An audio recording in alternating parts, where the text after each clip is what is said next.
अगला है देखो बाबू, उष्मा का स्थानांतरण कैसे होता है, यानी कि उष्मा एक जगह से दूसरी जगह कैसे पहुंचती है। उष्मा का मतलब गर्मी बाबू, ठीक है। जो गर्म होता है वो एक जगह से दूसरी जगह कैसे पहुंचता है। एग्जाम्पल के तौर पर आपको एक लोहे की रॉड लेनी है, जिसमें आपको जगह जगह पर थोड़ी थोड़ी दूरी पर मोम को क्या कर देना, चिपका देना है। चिपकाने के बाद जब हम कैंडल जलाएंगे तो हमारा जो पहला कैंडल जिसे हमने चिपकाया था वो क्या होगा, गर्म पाकर पिघलना शुरू कर देगा, जैसा कि आपके पिक्चर में दिखाया गया। ऑब्जर्व कर लो, आया बाबू समझ में। तो जैसे कैंडल को जब जलाया गया तो जो पहली मोम थी वो पिघल कर क्या करने लगेगी, गिरने लग जाएगी। फिर दूसरी गिरेगी, फिर तीसरी गिरेगी, फिर चौथी गिरेगी, धीरे धीरे करके सारी मोम जो है वो गिर जाएंगी। अब एक बात मुझे बताओ कि सारी मोम गिरी कैसे, पिघल रही हो तो ठीक है, लेकिन उसके पीछे का साइंस क्या है। उसके पीछे का साइंस ये है कि कैंडल से जब हम रॉड को गर्म कर रहे हैं तो सबसे पहले उष्मा कहाँ पहुंची, सबसे आगे सिरे पर। उसने वहां की मोमबत्ती को पिघला के गिरा दिया, फिर उष्मा क्या हुई, स्थानांतरण हुई, यानी कि थोड़ा सा आगे की तरफ बढ़ी। तो दूसरी मोमबत्ती को भी उसने क्या किया, पिघला के गिरा दिया। फिर तीसरी, फिर उष्मा धीरे धीरे क्या कर रही है, रॉड पे बढ़ती चली जा रही है। और एक टाइम ऐसा आएगा जो पूरे क्या कर देगी, रॉड को ही गर्म कर देगी। रॉड को क्या कर देगी, गर्म कर देगी, और उसमें चिपकी हुई सारी मोमबत्तियां जो है वो झड़ जाएगी। तो अभी क्या हुआ, उष्मा का स्थानांतरण। उष्मा का क्या हुआ, स्थानांतरण। ठीक है ना बाबू। अब ये देखो, समझो कि ये कैंडल है,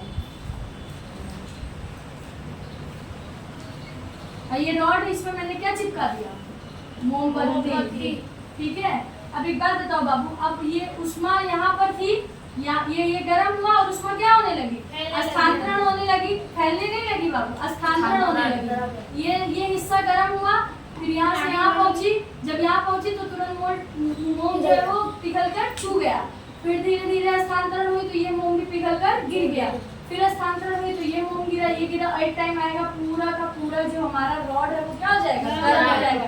यानी उष्मा कहाँ पहुंच गई, यहाँ से यहाँ, पूरा का पूरा उसने स्थानांतरण कर लिया। आया समझ में। तो अभी तक देखो बाबू, जो चीज आप सिर्फ देखते थे, आप समझते तो थे, लेकिन आप बारीकी से, जैसे अभी जो हम समझ रहे हैं कि उष्मा एक ऐसी चीज जो कहाँ पहुंच गई, यहाँ से यहाँ, और उसने पूरे छड़ को ही क्या कर दिया, गर्म कर दिया। सेम ऐसा होता है जब हम खाना बनाते हैं, कढ़ाई में कुछ भी चला रहे हैं, चलाने के बाद उसको ढके और उसी के ऊपर क्या रख देते हैं, कलछी रख देते हैं, और जब फिर 10-15 मिनट बाद लौट के आते हैं, कलछी छूते, कलछी क्या रहता है, गर्म रहता है। कैसे गर्म हुआ, कढ़ाई गर्म, कढ़ाई के अंदर का खाना गर्म, उष्मा स्थानांतरण हुई, जो प्लेट रखा, प्लेट पे उष्मा पहुंच गई, प्लेट को गर्म कर दी, उसके ऊपर रखा चलता था, उसको भी पहुंच गई, उसको भी गर्म कर दी। तो क्या हो रहा था, उष्मा का स्थानांतरण। तो ये विज्ञान की भाषा में उसको क्या कहा जाता है, उष्मा का स्थानांतरण। हम लोग सोचते हैं कढ़िया चल रहा था, हई चल रहा था, तो चमचुआ भी क्या हो गया, गर्म हो गया ना। लेकिन देख रहे हो क्या हो रहा था, उष्मा का स्थानांतरण हो रहा था। हो गया बाबू इतना समझ में। अब देखो बाबू, वह प्रक्रम जिसमें उष्मा किसी वस्तु के गर्म सिरे से ठंडे सिरे की ओर स्थानांतरित होती है चालन कहलाता है। देखो बाबू, जो हमारी उष्मा होती है, इधर देखो, जो हमारी उष्मा होती है वो गर्म सिरे से जब ठंडे सिरे की तरफ स्थानांतरण होती है तो उसको हम क्या कहते हैं, चालन। क्या कहते हैं, चालन। याद रखना, ठीक है। उष्मा का गर्म सिरे से ठंडे सिरे की तरफ स्थानांतरण होना क्या कहलाएगा, चालन। अब ये चालन किसमें किसमें होता है, तो जितनी भी ठोस चीजें हैं, जैसे कि लोहा, हाँ, जैसे लोहा, एल्यूमिनियम, स्टील, इन सब में क्या होता है, उष्मा का संचालन होता है। उष्मा एक जगह से दूसरी जगह ट्रांसफर हो सकती है। लकड़ी में उष्मा का ट्रांसफर होगा नहीं, प्लास्टिक में उष्मा का स्थानांतरण होगा नहीं। ठीक है, आ गया समझ में। तो ऐसी ठोस चीजें जिसमें उष्मा गर्म सिरे से ठंडे सिरे तक जाती है, स्थानांतरण करती है, वो क्या कहलाता है, चालन। ठीक है, यानी कि उष्मा को चालन करने के लिए किस चीज की जरूरत होगी, धातु की जरूरत होगी। किसकी जरूरत होगी, धातु की। वो धातु कुछ भी हो सकता है, लोहा, एल्यूमिनियम, तांबा, पीतल, कुछ भी। ठीक है, हो गया बाबू। अब देखो बाबू, अब पदार्थों में भी कुछ पदार्थ ऐसे होते हैं जो उष्मा को स्थानांतरण करते हैं, जबकि कुछ उष्मा को स्थानांतरण नहीं करते हैं। जो उष्मा का स्थानांतरण करते हैं उनको कहा जाता है चालक। क्या कहा जाता है, चालक।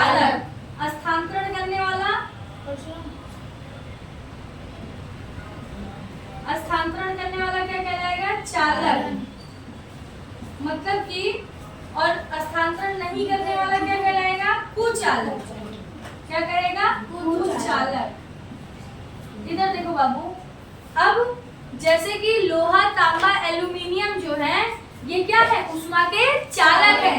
जैसे उष्मा इनके पास पहुंचती है उसका क्या करने लगते हैं? वेलकम करने लगते हैं, आइए आइए आइए देवी, आइए आइए। और जहां तक पूरा का पूरा घर का अंदर का रास्ता रहता है सब जगह उष्मा क्या हो जाती है? पहुंच जाती है। वहीं जैसे लकड़ी और प्लास्टिक हो गया, ये लोग उष्मा की क्या है? कुचालक है। वो कहती है I don't like you, go back go back. उष्मा को क्या कर देती है? भगा देती है। तो उष्मा को क्या कर देती है? कुचल देती है। तो वो क्या कहलाएंगी? कुचालक। और जो स्थानांतरण कर देगा, एक जगह से उसको दूसरी जगह ले जाके पहुंचाएगा, वो क्या कहलाएगा? उसका चालक। तो चालक में लोहा, टीन, एल्यूमिनियम, तांबा ये सब हो गया, और कुचालक में क्या हो गया? लकड़ी, प्लास्टिक ये सब हो गया।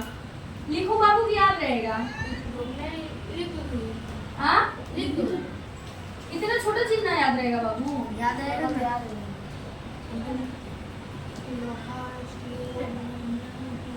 लोहा, स्टील, एल्यूमीनियम,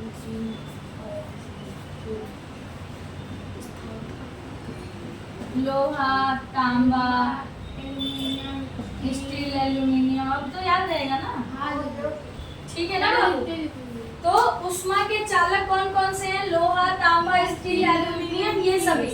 और उष्मा के कुचालक कौन कौन है? जो कुचल देता है उष्मा को? लकड़ी और प्लास्टिक ये सारी चीजें। ये लोग बिल्कुल भी उष्मा को पसंद नहीं करती हैं। और वहीं पे लोहा, तांबा और स्टील क्या हो जाते हैं? खुश हो जाते हैं, आइए आइए आइए। और उनको जहाँ तक खुद रहते हैं वहां तक उनको लेकर पहुंच जाते हैं। याद रहेगा? कोई दिक्कत नहीं। लकड़ी क्या है? उष्मा का कुचालक या चालक? कुचालक। तांबा क्या है? चालक।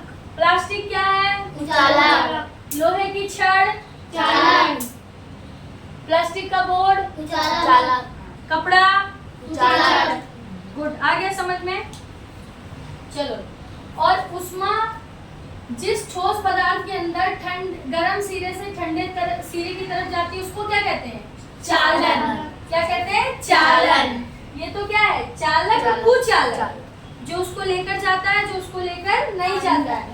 जो लेकर जाता है वो क्या कहलाता है? चालक। और जो नहीं लेकर जाता है वो क्या कहलाता है? कुचालक। और उष्मा का ठोस पदार्थ के अंदर गर्म सिरे से ठंड सिरे की तरफ स्थानांतरण होना क्या कहलाएगा? चालन। स्थानांतरण होना क्या कहलाएगा? चालन। ठीक है, क्लियर है? याद रखना बाबू, चालन और चालक में अंतर है। चालक और कुचालक जो उष्मा को लेकर जाते हैं, जो उष्मा को रोक देते हैं, पसंद नहीं करते हैं, तो वो उष्मा का चालक हो जाएगा, वो उष्मा का कुचालक हो जाएगा। लेकिन हाँ, स्थानांतरण। स्थानांतरण ठीक तो है ना, था के बाद स्थानांतरण। अरे ठीक है बाबू, चलेगा। स्थानांतरण समझ में आ गया ना बाबू? चलेगा, कोई दिक्कत। हिंदी थोड़ी ना पढ़ने बैठेंगे, विज्ञान पढ़ने समझ जाओ। स्थानांतरण का मतलब एक जगह से दूसरी जगह ट्रांसफर होना, बस। चलो बाबू, आ गया सबको समझ में? तो वह प्रक्रम, ठीक है, ध्यान से समझना, वह प्रक्रम जिसमें उष्मा गर्म स्थान से ठंड स्थान की तरफ स्थानांतरण होती है उसको क्या कहा जाता है? चालक। चालक। क्या कहा जाता है? चालन। सॉरी, चालन कहा जाता है। क्या कहा जाता है? चालन। चालक हो गया मुझसे। चलो, हो गया बाबू? अब देखो बाबू, जो कुचालक शब्द है इसको आपकी बुक में एक और शब्द पढ़ने को मिलेगा जिसे कहा जाता है उष्मारोधी। क्या कहा जाता है? उष्मारोधी। तो आप जब बड़ी क्लास में जाओ या अभी से ही अगर कहीं पर उष्मारोधी लिख दिया जाए तो कंफ्यूज मत होना कि उष्मारोधी क्या होता है। कुचालक को ही क्या कहा जाता है? उष्मारोधी कहा जाता है। क्या कहा जाता है? उष्मारोधी। जो उष्मा को क्या कर देती है? रोक देती है। उष्मा को रोक देती है, उष्मा को कुचल देती है। तो ये दोनों क्या है?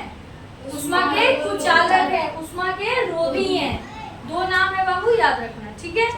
चलो अगला देखो। अब आपको पता है बाबू, एक खास बात मैं आपको बताऊं, जो हमारा जल है और हमारी जो वायु है, जल और वायु, ये दोनों भी जानते हो क्या है? उष्मा के कुचालक है। ये भी उष्मा को क्या कर देते हैं? रोक देते हैं।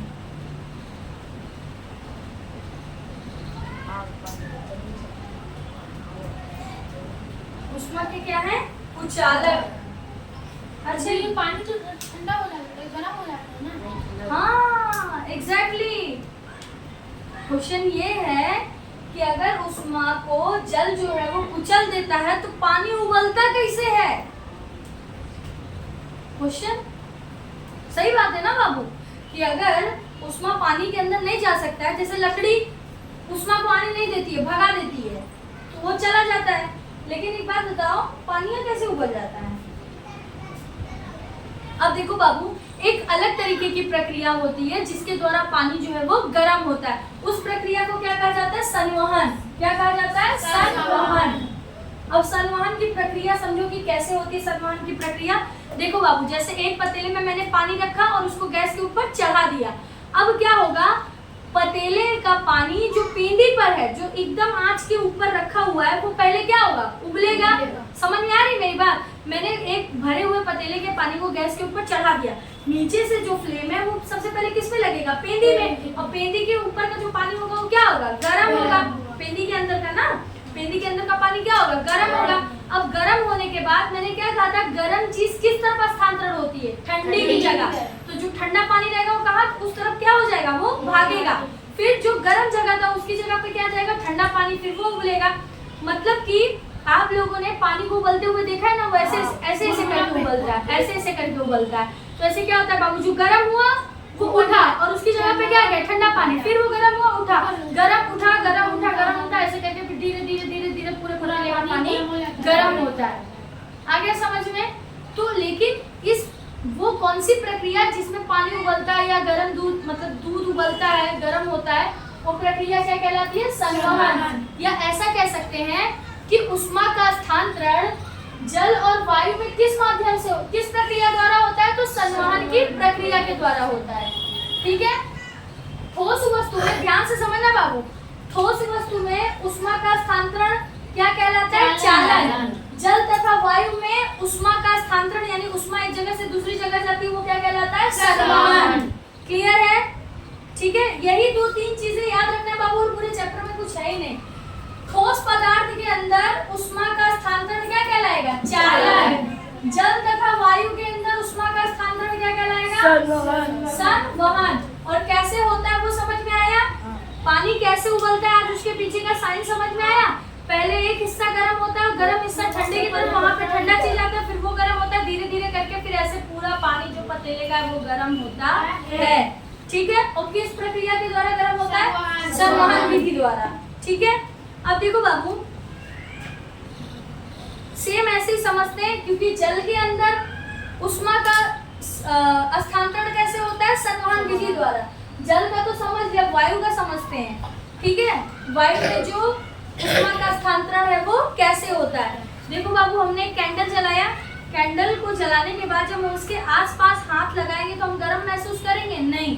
लेकिन अगर मैं ऊपर की तरफ हाथ रखूं तो मैं गर्मी महसूस करूंगी? हाँ। मुझे तुरंत 2 ही सेकंड में मेरा हाथ जो है वो क्या होने लगेगा? जलने लग जाएगा। इससे हमें ये पता चलता है बाबू कि जो उष्मा का संवहन होता है, उष्मा का जो स्थानांतरण होता है संवहन विधि में, यानी कि जो हमारी हवा होती है वो गर्म होकर कहाँ उठती है? ऊपर की तरफ, क्योंकि ऊपर का माहौल कैसा है? ठंडा है, और खुद क्या हो रही है? गर्म हो रही है। तो ठंडी की तरफ जाएगी, फिर ठंडी चीज गर्म की तरफ ऐसे ऐसे करके जो है वो वातावरण की हवा को क्या कर देती है? गर्म कर देती है। उस प्रक्रिया को हम क्या कहते हैं? संवहन विधि। आ गया समझ में? हवा गर्म होकर किस तरफ उठती है? ऊपर की तरफ या दाएं बाएं जाती है? ऊपर की तरफ उठती है। ठीक है? तो देखो बाबू, ध्यान से समझना। आ गया ना क्लियर? मैं इसमें क्या है, कितना डिटेल में पूछूं बाबू।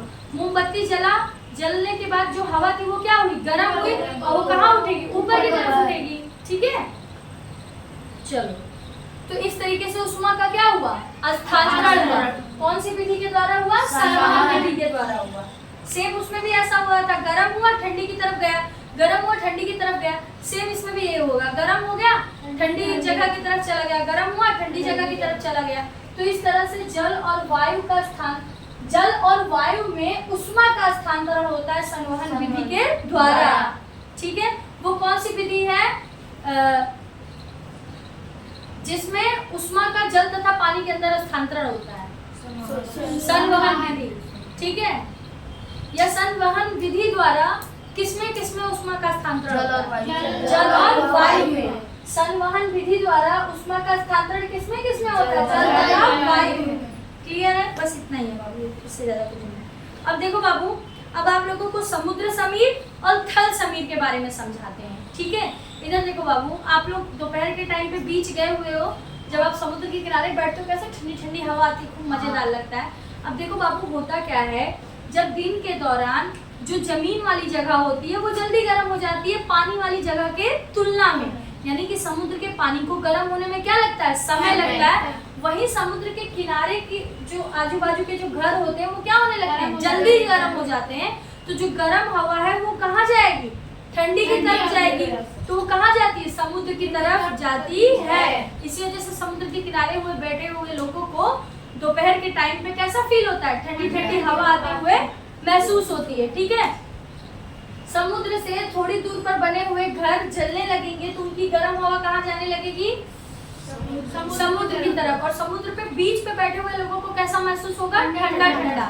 ऐसा क्यों होता है, क्योंकि दिन के दौरान जब सूर्य की रोशनी दोनों जगह पे पड़ती है तो पानी की तुलना में जो मकान वाले घर होते हैं क्या हो जाते हैं, जल्दी गर्म होने शुरू हो जाते हैं। जो थल वाला इलाका होता है, थल यानी जो जमीन वाला हिस्सा होता है, ये क्या हो जाता है, जल्दी गर्म हो जाता है। और कोई भी गर्म हवा वो क्या करेगी, ठंडी की जगह ठंडे स्थान की तरफ स्थानांतरण होने लगेगी। इसी वजह से बीच पे दोपहर के दौरान हमें ठंडा महसूस होता है। क्लियर है। तो जो समुद्र से ठंडी हवा आती है इसको क्या कहा जाता है, समुद्र समीर। क्या कहा जाता है, समुद्र समीर, ठीक है। अब देखो बाबू, सेम पैटर्न उल्टा हो जाता है रात में। अब धीरे धीरे शाम होते होते तक समुद्र का पानी क्या होने लगेगा, ठंडा होने लगेगा, गर्म होगा। दिन में उसको बहुत टाइम लग गया गर्म होने में, तो रात तक वो क्या रहेगा, गर्म ही तो रहेगा। और फिर उसको फिर काफी टाइम लग जाएगा धीरे धीरे ठंडा होने में। अब ध्यान से समझना, जब सूर्य की रोशनी दोनों पे पड़ी तो पहले कौन गर्म हुआ, थल वाली जगह, पानी वाली जगह को गर्म होने में समय लगा, ठीक है। तो दिन के दौरान ठंडी हवा कहाँ पर जाने लगी, बीच पर। अब होता क्या बाबू, रात में, अब रात हो गई समझो, अब दोनों में से जल्दी ठंडा कौन होगा, जल्दी ठंडा भी यही होगा। अब ये जब ठंडा होगा तो ये अब, क्योंकि अब मान लो कि 12 या 2 बजे के बाद ये गर्म होना शुरू हुआ, तो ये हुआ 6 बजे तक गर्म। उसके बाद धीरे धीरे अब ये तो बहुत जल्दी ठंडा हो गया 2-3 घंटे के अंदर, लेकिन अब इसको क्या होगा, ठंडा होने में समय लगेगा। ये तो अभी भी गर्म है, अब इसकी गर्म हुआ क्योंकि ये तो ठंडा है, अब इसकी गर्म हवा कहाँ जाना शुरू हो जाएगी, जमीन वाली जगह पे। इसी वजह से समुद्र के किनारे रहने वाले घरों में जो रात का टाइम होता है वो क्या होता है, गर्म होता है, क्योंकि समुद्र की सारी गर्म हवा कहाँ आने लगती है, थल वाली जगह पे।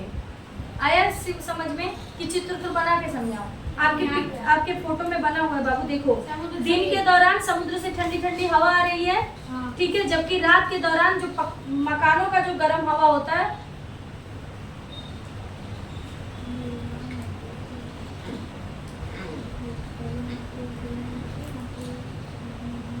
मकानों का जो गर्म हवा होता है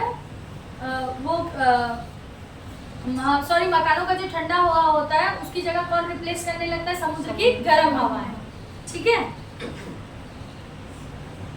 हो गया बाबू, किसी को कोई दिक्कत लग रहा हो तो पूछो। नहीं, समुद्र से आने वाली हवा को क्या कहा जाता है, समुद्र समीर। देखो बाबू, समुद्र समीर और थल समीर में नीचे लिखा हुआ ठंड गर्म, ये ऑब्जर्व करोगे तो अच्छे से दिमाग में बैठ जाएगा, ठीक है। दिन के दौरान क्या होता है, ठंडा, कहाँ से ठंडा जाएगा, समुद्र से, ठीक है। ये समझो बने हुए घर है, घर कैसे बनता है, तिरंगा बना के ऊपर एक और तिरंगा, अरे आता है ये पूरा ड्राइंग नाम है बन गया ना बाबू। देखो, तो इसको क्या कहा जाता है, समुद्र समीर, समुद्र समीर, ठीक है। जिसमें क्या हो रहा है, समुद्र की ठंडी हवाएं कहाँ जा रही है, घर के अंदर, और यही रात में उल्टा हो जाता है, गर्म घर की जो ठंडी जगह होती है वो कहाँ जाने लगती है, समुद्र की जो गर्म हवा इसको क्या कहा जाता है, थल समीर। क्लियर है बाबू, चलो। तो ये हम लोगों ने समझ लिया कि थल समीर क्या होता है, जल समीर, थल समीर क्या होता है, समुद्र समीर क्या होता है, ठीक है। अब आगे देखो बाबू, अब सूर्य की जो उष्मा होती है वो हम तक पहुंचती है, ठीक है। अब मुझे कोई ये बताएगा कि सूर्य की जो उष्मा है, सूर्य की जो गर्मी, वो हम तक पहुंचती कैसे है? क्योंकि उष्मा का स्थानांतरण करने के लिए, यानी कि उष्मा को एक जगह से दूसरी जगह जाने के लिए कुछ ना कुछ चाहिए होता है। ठोस पदार्थ चाहिए होते हैं, ठीक है। पानी के अंदर संवहन विधि के द्वारा जाती है ना। ठोस पदार्थ में चालन के द्वारा जाती है, निकल जाती है ना, डग डग डग डग करके क्या हो जाता है, निकल जाती है। तो ठोस पदार्थ में चालन विधि के द्वारा जाती है। जल और वायु में संवहन विधि के द्वारा उष्मा का स्थानांतरण हो जाता है।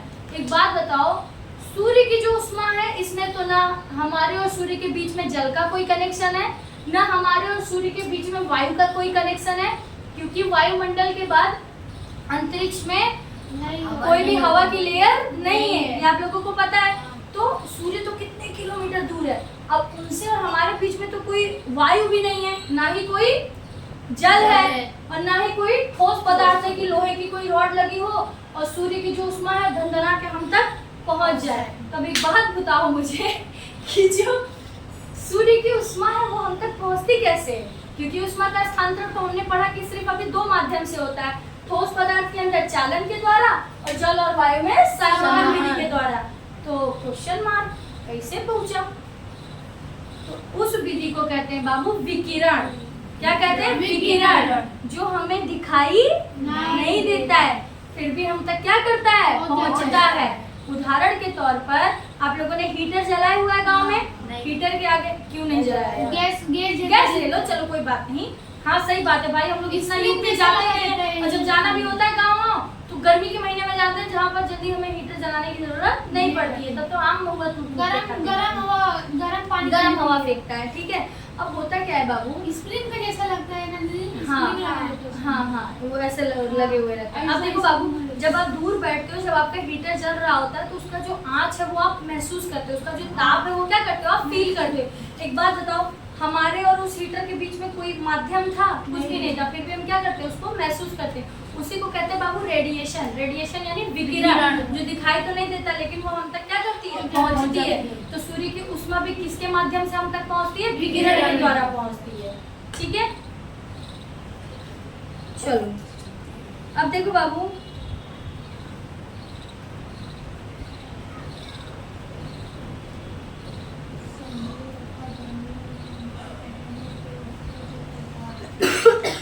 एक क्वेश्चन है बाबू, धूप में जाते समय आपको छाता का उपयोग करने का परामर्श क्यों दिया जाता है? बारिश से बचने के लिए हम छाता का इस्तेमाल करते हैं, ये तो सबको पता है कि बारिश पानी गिरता रहता है, वो हमें क्या करता है, पानी से बचा लेता है। गर्मी में हम छाता का इस्तेमाल क्यों करते हैं? बहुत ज्यादा लगती है तो फिर हम लोग तो छाता आपको धूप से बचा लेता है। कैसे? अब साइंस बताओ। नहीं अच्छी बात है, छाता बचाता है धूप से, लेकिन कैसे? सवाल तो ये है ना, साइंस हमें क्या करता है, कैसे, क्यों? हाँ छाता तो ले लिया मैंने, लेकिन छाता मुझे कैसे प्रोटेक्ट कर रहा है, इसके पीछे का साइंस क्या है? अरे ऊपर से कपड़ा लगा रहता है ना दीदी। हाँ तो कपड़ा तो शरीर पे भी लगा हुआ है, तब काहे नहीं गर्मी लगती है? तब भी गर्मी लगती है। साइंस, साइंस बताओ क्या बात है? ये तो सबको पता है, कपड़ा लगा हुआ था जिसकी वजह से वो क्या कर लेता है, हमें बचा लेता है। अब ध्यान से समझो बाबू, देखो जो सूर्य की रोशनी है, ठीक है, ये मेरा टिंगू सा छाता है। टिंगू से छाते को थोड़ा सा स्टाइलिश बना दूंगा, ऐसा फूलमती की तरह। ये क्या है, मेरा टिंगू छाता है। अब छाते के ऊपर, मेरे टिंगू छाते के ऊपर क्या गिर रहा है, सूर्य की रोशनी। अब होता क्या है बाबू, जो उष्मा होती है, जो वस्तु होता है ना, वो उष्मा को क्या करता है, अवशोषित करता है। समझो मान लो कि 50% छाता ने इसकी उष्मा को क्या कर लिया, ऑब्जर्व कर लिया। ध्यान से समझना बाबू, जब किसी पतीले को हम गैस पे चढ़ाते हैं तो पतीला गर्म कैसे होता है, उष्मा को क्या कर लेता है, अवशोषित कर लेता है, तो उष्मा क्या हो जाता है, सॉरी पतीला जो है क्या हो जाता है, गर्म हो जाता है। सेम उसी तरीके से जब सूर्य की रोशनी जब छाते पे गिरेगी तो छाता क्या करेगा, उष्मा को अवशोषित करेगा, कुछ अवशोषित करेगा, ठीक है, और क्या करेगा। अब यहाँ पर ये चीज ध्यान से समझना बाबू, जो उष्मा होती है वो 3 तरीके से काम करती है। किसी भी वस्तु के अंदर किस तरीके से काम करती है, 3 तरीके से काम करती है। एक तो वो वस्तु जो है वो उष्मा को क्या कर लेता है, अवशोषित कर लेता है। क्या कर लेता है, अवशोषित कर लेता है, ठीक है। और दूसरी चीज क्या करता है बाबू, दूसरी चीज करता है, जैसे उष्मा जब इसके ऊपर पड़ती है ना बाबू तो टकरा कर क्या हो जाती है, लौट जाती है। ये भी होता है, उष्मा क्या होगी, टकरा कर लौट जाएगी। इस लौटना को क्या कहेंगे, परावर्तन। परावर्तन ही कहेंगे ना, परावर्तित होना ही क्या कहलाएगा, परावर्तन। उष्मा क्या हो गई, परावर्तित हो गई, परावर्तित हो गई। समझ में आ रहा है बाबू? जब भी उष्मा हम तक पहुंचती है तो तीन चीजें होती हैं। एक तो जिस चीज पर पड़ेगी वो उसको क्या करेगा, अवशोषित करेगा। दूसरी चीज उसका कुछ हिस्सा, मान लो 30%, मान लिया 30% उष्मा क्या हो जाएगी, लौट जाएगी। इसी वजह से जब भी कोई चीज गर्म होती है तो कुछ तो हम तक आती है और कुछ आजू बाजू की चीजों को भी क्या करने लगती है, गर्म करने लगती है। अगर सिर्फ हम तक आ रही होती, सिर्फ हम सारी उष्मा को ले रहे होते तो और आजू बाजू की चीजें कैसे गर्म हो रही होती, क्यों? क्योंकि कुछ तो हमने अवशोषित किया और कुछ उष्मा क्या हो गई, लौट गई। उष्मा क्या हो गई, कुछ लौट गई, तो आजू बाजू की चीजों को भी क्या करने लगती है, गर्म करने लगती है। बाबू दिखाई दे रहा है ना यहाँ तक? हाँ है ना, ठीक है। आपको हाथ नहीं दिखाई दे रहा था। अच्छा ठीक है। अभी देखो उष्मा जो है वो 50% क्या हुआ, अवशोषित हुआ, और 30% क्या हो गया, परावर्तित हो गया। अब एक चीज और होता है, यानी कि जो उष्मा है ना उस छाते से निकलकर बाहर चली जाएगी, जिसको कहा जाता है परागन। क्या कहते हैं जी, परागत कहते हैं। क्या कहते हैं, परागत। क्या कहते हैं, परागत। परागत यानी कि गति कर गई, परागत हो गई। हाँ, अब इधर देखो बाबू, जैसे कि कांच का ग्लास है, ठीक है, समझ में आया? इधर देखो बाबू, कांच का ग्लास है, इस पे क्या पड़ा, सूर्य की रोशनी पड़ी या किसी भी चीज की जो रोशनी है। हाँ, तो पहले तो एक गिलास गर्म होगा, यानी कि 50% उष्मा को क्या कर लेगा, अवशोषित करेगा, और कुछ 30% उष्मा जो है वो टकरा कर चली जाएंगी, और तीसरा जो उष्मा जो है वो इस गिलास से गुजरकर बाहर निकल जाएगा, आर पार हो जाएगा। आर पार होना ही क्या कहलाता है, परागत करना कहलाता है। लेकिन ध्यान देना बाबू, हर चीज में परागत नहीं हो पाता है। जो बहुत पतली चीज होती है, कांच की चीज होती है, सिर्फ उसमें ही परागत कर पाती है, ठीक है। कपड़े में परागत करेगी, कांच में करेगी, पतले कांच में, पतली चीज, पतली झिल्ली में, हाँ पतली झिल्ली में, उसमें क्या करेगी, कागज में, ऐसे सब जगह उसमें क्या हो जाएगी, परागत हो जाएगी। क्लियर है बाबू? तो उष्मा तीन तरीके से काम करती है, ध्यान रखना। एक तो उष्मा अवशोषित करती है, और दूसरा उष्मा परावर्तित करती है, लौटा देती है, तीसरी उष्मा परागत करती है। बस इतना तीन चीज याद रखना। अवशोषित में क्या करेगी, सोख लेगी, परागत में कुछ हिस्सा लौट जाता है, आर पार चला जाता है, परागत यानी कि आर पार हो जाता है। सर्दी तथा गर्मियों में पहनने के वस्त्रों के प्रकार, ठीक है। अब देखो बाबू, ठंडी में और गर्मी में हम लोग किस तरीके के कपड़े पहनते हैं उसको समझते हैं। देखो बाबू, ठंडी के महीने में हम लोग ऊनी कपड़ा पहनते हैं, और गर्मी के मौसम में हम लोग हल्के सूती कपड़े और सफेद रंग के कपड़े पहनते हैं। इसके पीछे का कारण क्या है बाबू, जो गाढ़े रंग के कपड़े होते हैं, जो काले रंग के कपड़े होते हैं, वो उष्मा को क्या करते हैं, ज्यादा से ज्यादा अवशोषित करते हैं, जबकि हल्के रंग के कपड़ों को उष्मा पसंद नहीं है। जैसे लकड़ी और प्लास्टिक को उष्मा पसंद नहीं है, उसको क्या कर देती थी, लौटा देती थी। वैसे ही सफेद रंग, हल्के रंग, सूती रंग को उष्मा पसंद नहीं है, उसको क्या कर देती है, लौटा देती है। आई हेट यू करके क्या कर देती है, लौटा देती है। हाँ, आप प्लास्टिक को ही जला देती है, आग जो होती है उसमें वो प्लास्टिक को ही जला देती है। हाँ, जला ही देगी ना बाबू। फिलहाल मैं क्या समझा रही हूँ, क्या लेके बैठे हुए आप लोग, समझ में आ रहा है बाबू? और मान लो गर्मी में मैंने काले रंग का कपड़ा पहन लिया तो मुझे क्या होगा, बहुत ज्यादा गर्मी महसूस होगी। क्यों?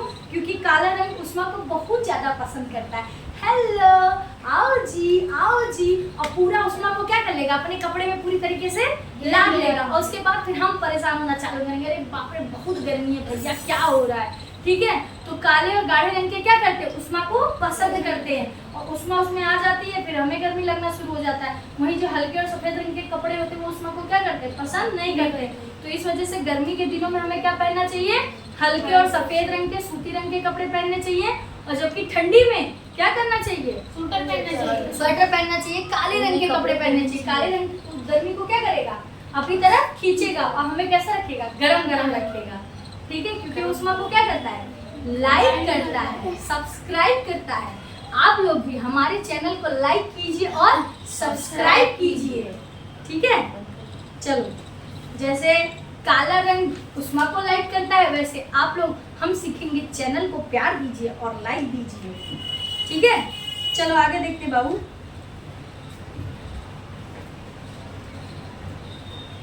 अब देखो बाबू, अगला है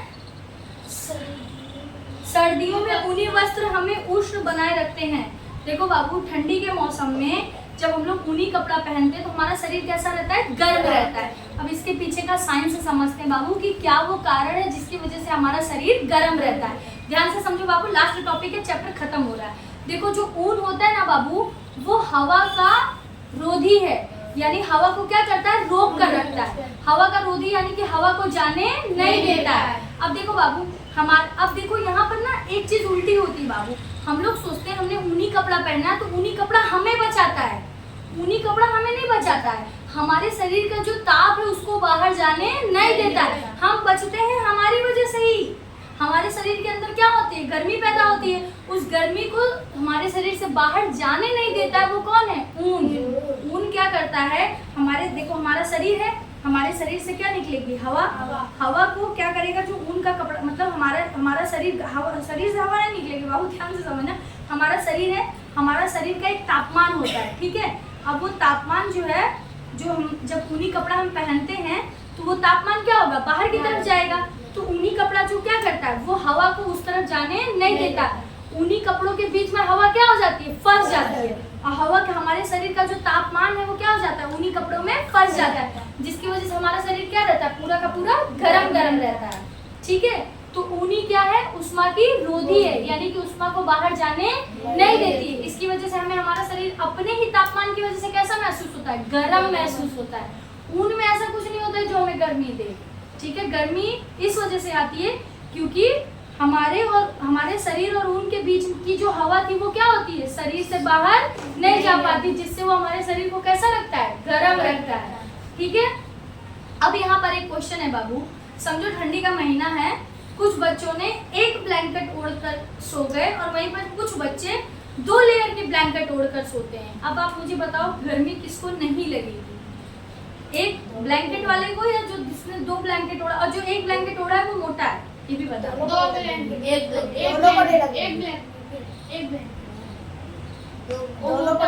अब मैं बताऊं बाबू, जिसने 2 ओढ़ा है ना उसको ठंडी नहीं लगेगी। अब इसके पीछे का साइंस समझते बाबू। जैसे मैंने अभी बताया कि जो ऊन होता है वो हवा को उस तरफ जाने नहीं देता है। समझो कि एक लेयर की मैंने ब्लैंकेट ओढ़ी, अब उसके बीच में कुछ हवा आया होगा, अब फिर मैंने दूसरे ब्लैंकेट की भी, मतलब दूसरे लेयर की भी ब्लैंकेट ओढ़ ले ली। अब हवा क्या हो गया, वहीं पर होल्ड हो गया। अब हवा जो है वो बाहर नहीं जा पाएगा और वो वातावरण कैसा हो जाएगा, पूरा का पूरा गर्म। यानी कि 2 कंबल जब हम ओढ़ के सोते हैं तो हमारा शरीर अधिक गर्म रहता है।